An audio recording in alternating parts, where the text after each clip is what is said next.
Hi there, it's Karen Bentley with the Sugar-Free Advantage channel, your resource for healthy binge-free weight loss and healthy binge-free eating.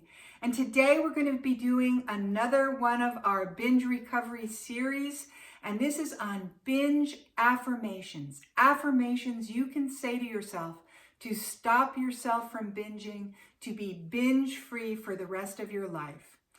And the most important thing you need to know, however, is that an affirmation is not your primary tool. Your primary tool is your intention statement, and your helping tool are your affirmation statements. An intention is your goal. It's what you want. It's where you're headed. It's what's guiding you. And your affirmations are the helpers that will get you there, but what's most important is knowing where you want to go. Okay, does that make sense? And affirmations are just a self-talk. They're just a way of coaching yourself, a way of putting positive thoughts in your mind so that you can be the coach that you need for yourself. And that's all it is. There was a study done with some executives who had some goals to meet, and they found that the executives who used affirmations met more goals and they met them faster. So affirmations work, but you have to have the goal first, and that's your intention statement. So never forget that affirmations are the helping tool, and your intention statement or your goal is your primary tool. Affirmation comes from the Latin word affirmare, and it means to strengthen and to hold steady. So you're strengthening your intention and you're holding it steady whenever you use affirmations. Affirmations can embellish your goal.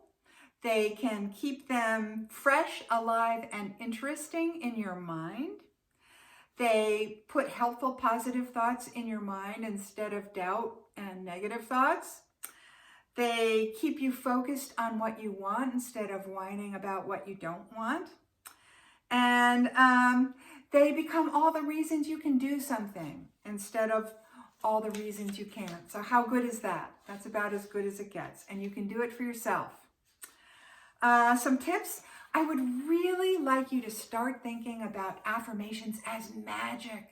This is the magic seasoning, the magic sauce that you put on your intention to make it possible, to make it exciting, to make it inspiring, to make it fun, to make it easy.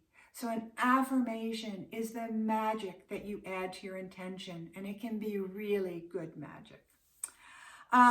Try not to make saying your affirmations a dreary, rote ritual. That is not going to do anything for you. It needs to be something alive, something uplifting, something that really works for you, not just something you're rushing to get through and do to mark a check off your to-do list. And what else? Let's see. It helps if you talk about what you want instead of not what you want, and I'm sure you already know that. I have some examples of affirmations for you that I'm going to share with you, and if you want a copy of my examples, there's a download below in the description box that you can click on and print it out for yourself. There is nothing special about these words. These are my words that work for me. These are my ideas that work for me. Maybe they'll work for you. Maybe you can tweak them or refine them or add some embellishments to them and make them work for you. Or maybe you can just look at them and come up with your own ideas. Just use it as a starting place. There's nothing special about my words. You have to find your own special words. These are just ideas to get you excited, to get you moving in the right direction. So are you ready? Here we go. I'm going to read them to you, okay? All I ever have to do is to hold my intention strong and steady. That is the hardest thing I ever ask of myself, and it's not hard. My intention is my anchor. It's my star. It's my strength. My intention grounds me and it guides me. My intention takes me where I want to go as quickly and as easily as possible. I say my intention every single day. Sometimes I sing my intention. Sometimes I use the mirror. Sometimes I rhyme my intention. And most of the time I write it down to just add more strength. I love reminding myself about what I want and where I'm going. My body quickly and easily responds to the guidance I give it through my clear intention statement. I am binge free. It's so easy for me to feed myself in a way that prevents binge eating. I love eating in a way that makes me feel good about myself. It makes me so happy when I'm not triggered by food, and when I'm not triggered by people, and when I'm not triggered by events that are going on around me.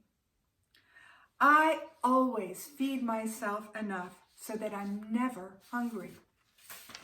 I always feed myself foods and flavors that I adore and that satisfy me. I make my journey with food as efficient and enjoyable and smart as I possibly can. My happiness with myself is the most important thing in the world. And I make myself happy every single day with how I feed myself. When I make a feeding mistake, I see it clearly. When I make a feeding mistake, I write it down.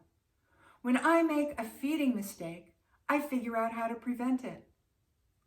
My feeding mistakes are always the same. This makes it very easy to fix them. They are not scary. They're just problems to be solved. Other people have stopped themselves from binge eating, so I know that it's possible for me to stop myself from binge eating. I believe in this possibility. I believe in my possibility.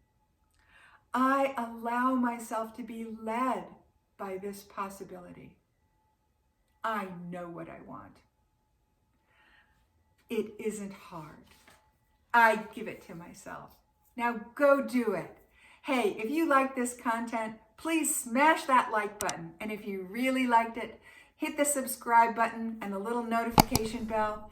We're always adding to our binge recovery series. We have lots of other relevant content for sugar-free foods and foods that'll help you on your way, and product reviews and everything you need to be successful on your journey. So please come back. We would love you to be a part of the Sugar Free Advantage family. Bye for now.